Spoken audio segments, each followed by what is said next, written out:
Hi,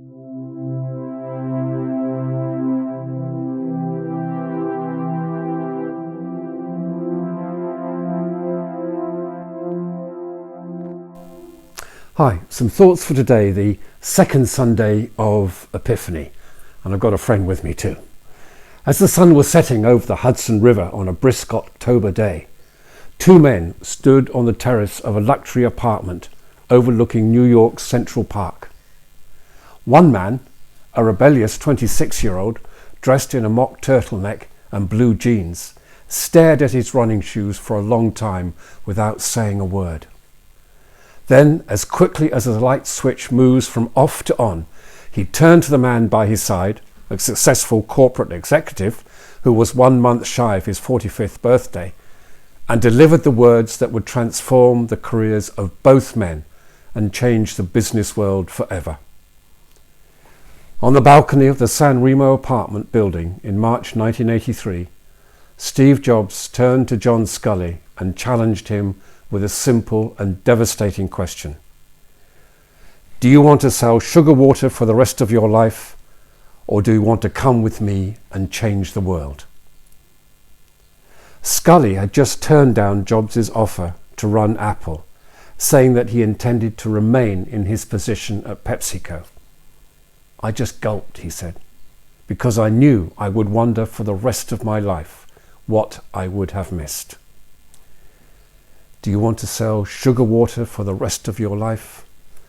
Or do you want to come with me and change the world?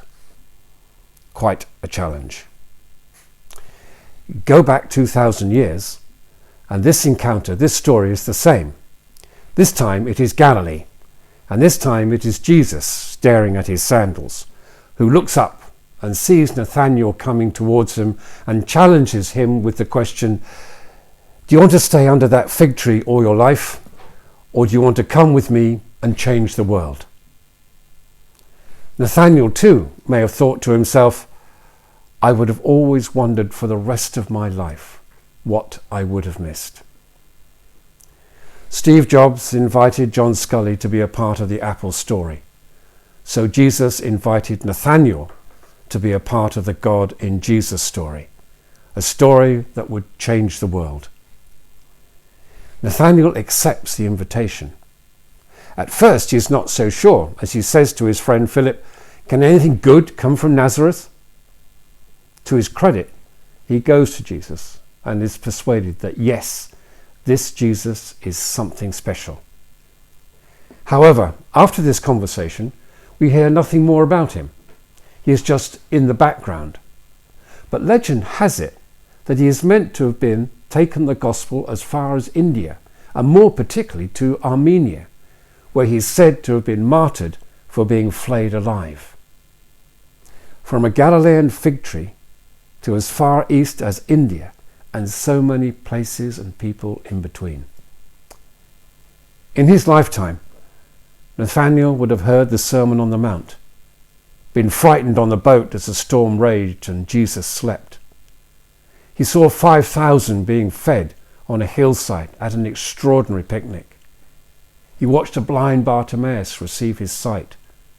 He stood amazed as Mary came into an all-male dinner to wash Jesus' feet with her tears.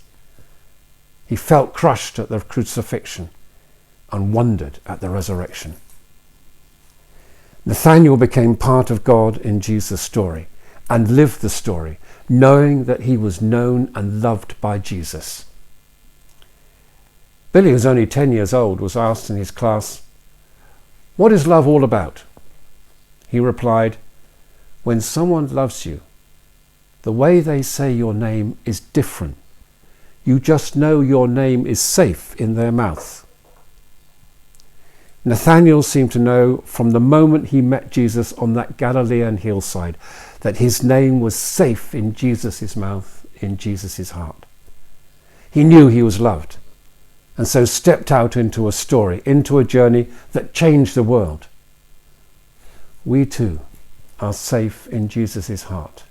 We are known, we are loved, and he gently whispers the same invitation. Do you want to stay where you are? Or do you want to come with me and change the world. So keep well, keep safe, and God bless.